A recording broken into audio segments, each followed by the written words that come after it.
start. Assalamu alaikum wa rahmatullahi wa barakatuh.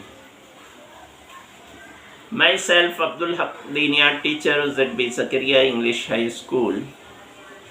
Welcome all of you in Diniat online classes.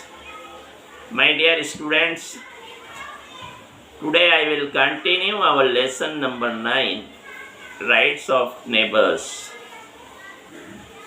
In previous lectures, I have been explaining you the types of neighbors, the rights of neighbors, and the importance of fulfilling neighbors' right.